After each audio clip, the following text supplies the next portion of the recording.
conférence du Muséum national d'histoire naturelle.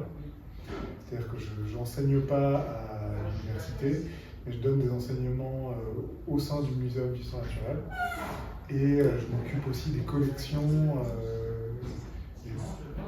ce qui m'occupe moi, des collections de papillons.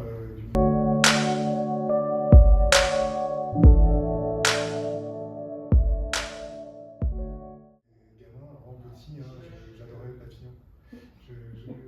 J'allais à la campagne en vacances et je me souviens que ma mère me disait quand je savais à peine marcher, j'étais fasciné par les papillons. Et c'est quelque chose qui m'est resté. Quand j'étais plus grand, mes parents m'ont offert un fil à papillons. J'avais un petit bouquin, j'ai regardé comment est-ce qu'on faisait une collection de papillons. Et donc j'ai fait ça pendant quelques années.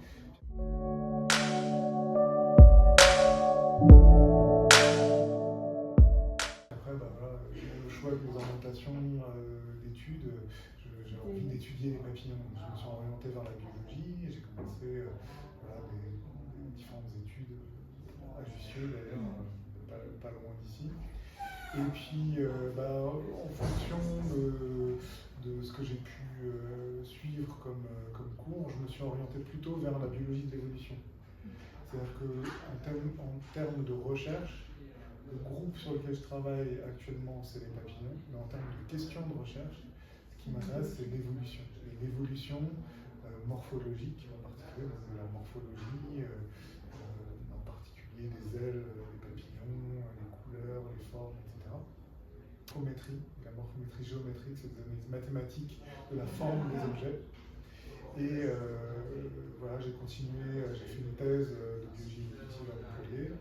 Ensuite, avant d'être recruté au muséum, j'ai fait plusieurs postdocs, c'est-à-dire des contrats après la thèse.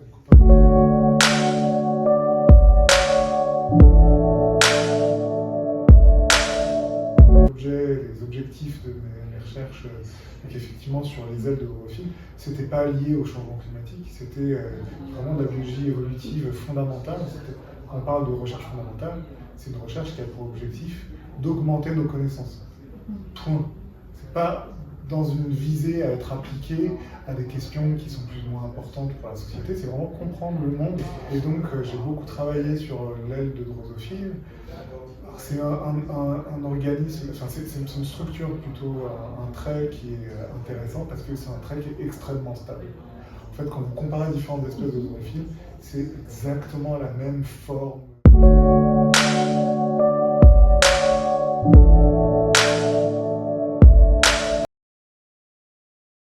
J'ai insisté sur le fait que ça ne change pas beaucoup.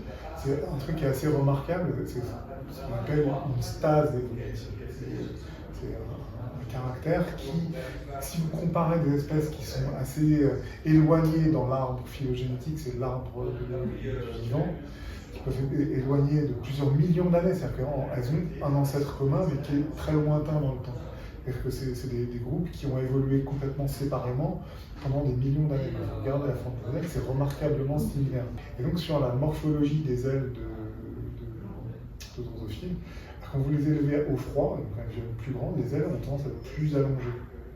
Ce n'est pas des changements de forme drastiques, mais on a une forme qui est un peu plus trapue, plus courte quand elles sont élevées à chaud, et plus allongées quand on les élève au froid. Donc c'est une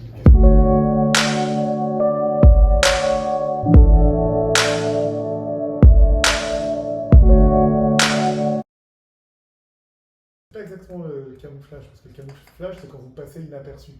Les morphos ne passent pas inaperçus, on les voit vraiment de loin. Mais c'est une fois qu'ils sont détectés et qu'on les attaque, le bleu contribuerait à les rendre difficiles à attraper.